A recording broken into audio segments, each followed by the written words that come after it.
Tagovanen. Welcome to the Tolkien Lore Channel. I'm the Tolkien Geek, and that title is not clickbait, and this is going to be awesome. There are a couple of letters in the Letters of JRR Tolkien collected and edited by Humphrey Carpenter where Tolkien discusses either Nazis generally or Hitler more specifically, and both of them are pretty epic smackdowns. The first is in the period just after the publication of The Hobbit, and the other is during the actual Second World War. So I'm going to take them in chronological order. I'm going to discuss the letters themselves, and I'm also going to get into a little bit of the interesting points and draw a little more discussion out of it than just a smackdown of Nazis. So let's go ahead and get started. So the first letter is, let me give you a little background on it.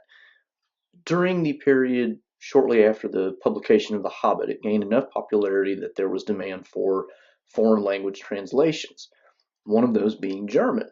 Now, during this period, the Nazis had already basically taken over the government in Germany, and there were a lot of pushes for, a lot of the policies that we associate with the Nazis, among those being, putting Jews, in their own little category of secondhand citizens at best. So one of the things that apparently happened whenever they were discussing a German translation for The Hobbit was the publisher that was proposing to publish it asked Tolkien about his ancestry, specifically whether he had any Aryan or, as they use the term, Irish ancestry.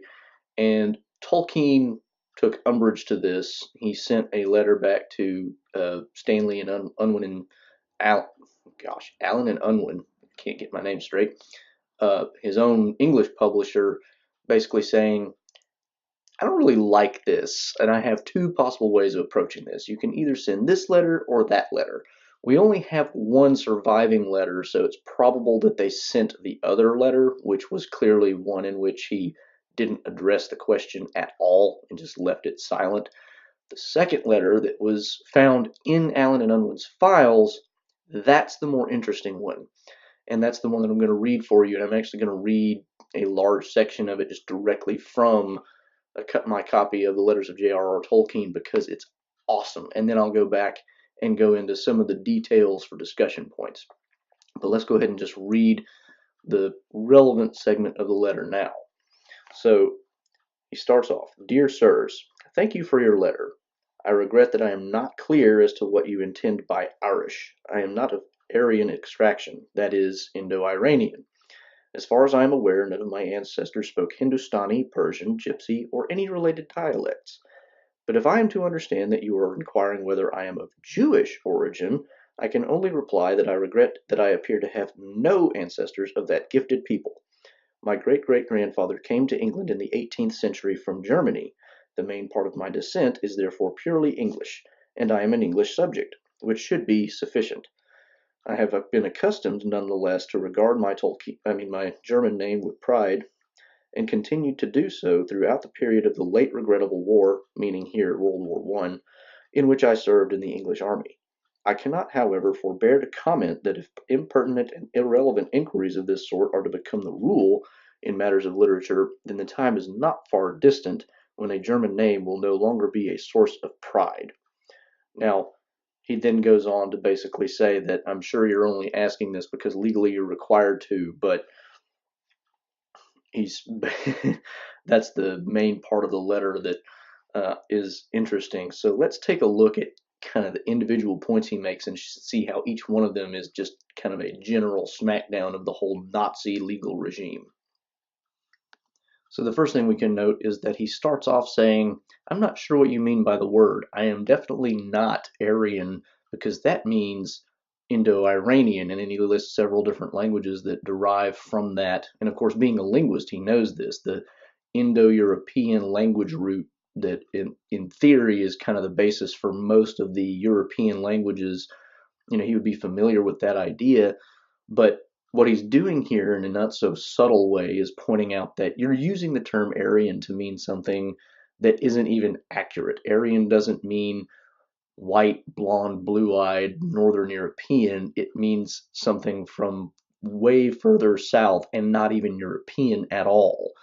So that's one way in which he's kind of cutting at this whole Nazi idea. He's basically saying you're not even using your words right. You're just co-opting a word and then using it for your own purposes in a nonsensical way. Second point, he then says, if you're asking, which of course they were, whether he has any Jews in his ancestry, he then says, I regret that I appear to have no ancestors of that gifted people. So he's basically saying, I would prefer it if I did, because they're great people. And of course, this is an obvious attack on the Nazi tendency to put Jews in a subclass at best, uh, people to be exterminated at worst. He is very clearly stating in this little passage that he is not only opposed to them on moral grounds, but even going so far as to say that he thinks Jewish ancestry would be something to be proud of. And so, I mean, he's literally just cutting them in every line. And then he goes on to describe his own actual descent from German uh, forebears who moved to England, several generations earlier, and says that even during World War One, in which he fought against Germany in the English army, he regarded his own German surname as a matter of pride. And in World War One, they were fighting a war, but there was no real personal reason to get involved. It was entirely a political war, and so that makes sense. He had no reason to hate Germans in World War One. Nobody really did, although it ended up getting in that kind of realm at some point for some people. But he's making the point here that I have nothing against Germany, per se, but then he ends with the comment, if this is going to be the norm, then I'm really not going to consider my German name a source of pride anymore, because clearly you guys have gone way too far. So again, just at every point in this letter, I mean, he's finding a way to take down the Nazis a peg or two and show his utter disdain for everything about this entire question. And it's just awesome because Tolkien, being such a good writer, he's capable of absolutely devastating, withering verbal attack while still actually being quite polite, and it's just absolutely fun to read. There's more to the letter. It's not as interesting, but in the letters itself, it actually cuts out a lot of the material and just gives the more interesting parts. But this letter is just so much fun to read. Every time I read it, I'm like, man, that Tolkien had some snark.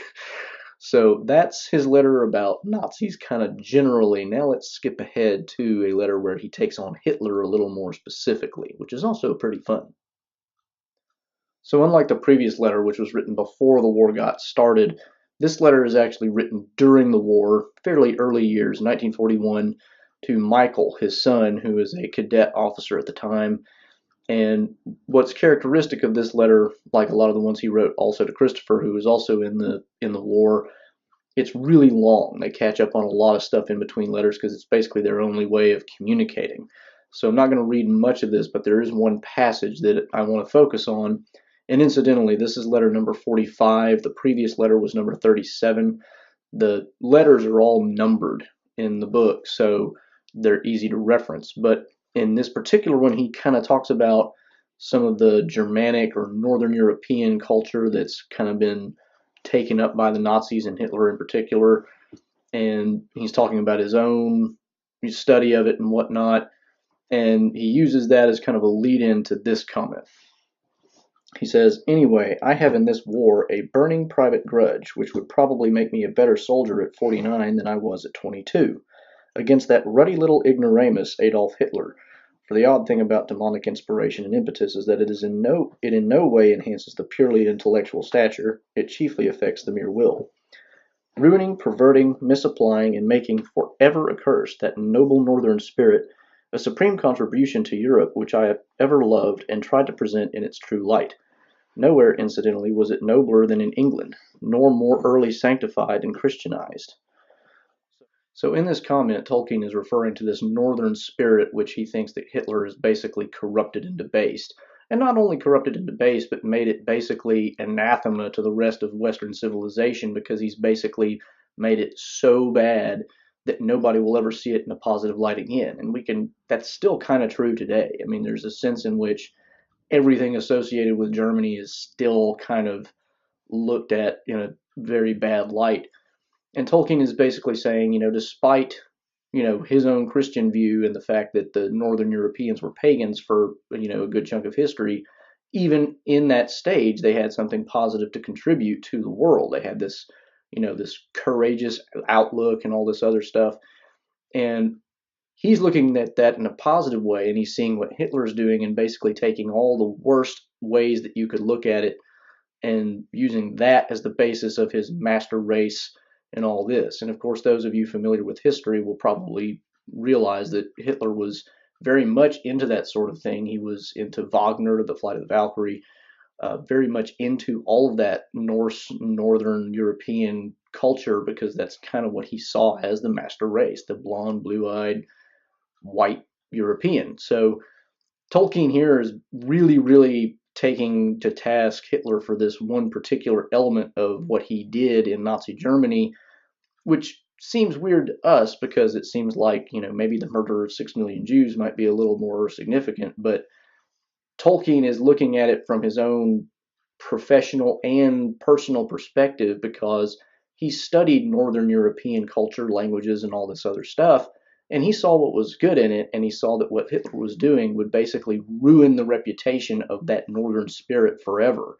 So even though it may seem like he's kind of straining at the gnat and swallowing the camel, that's not really what he's getting at. He's getting at the fact that, this is Tolkien's professional world. This is exactly what Tolkien has spent most of his life doing. And so for him, it is more personal than just about anything else Hitler could have done. And I just love the little phrase, ruddy little ignoramus. He's really sticking it to Hitler there. Not only is he basically downplaying him, he's saying he's an ignoramus. He doesn't even know what he's talking about. So again, just another one of those barbs that he throws out there to really get at his opponents. So anyway, that's the 2 letters I wanted to discuss, so that'll wrap it up. So that's Tolkien on the Nazis. I told you that would be fun, didn't I?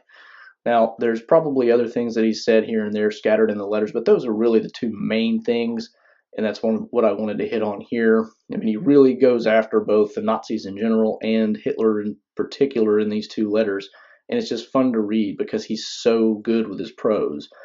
But I'll just go ahead and leave it there. If you do enjoy the video, then please do share it around, give it a thumbs up. If you want to learn more about Tolkien, both inside and outside the realm of Middle-earth, please do subscribe. I'm touching on everything on this channel. And you can also follow me on Twitter at JRR Lore. And until next time, I'm the Tolkien Geek signing out for the Tolkien Lore channel. Namaste.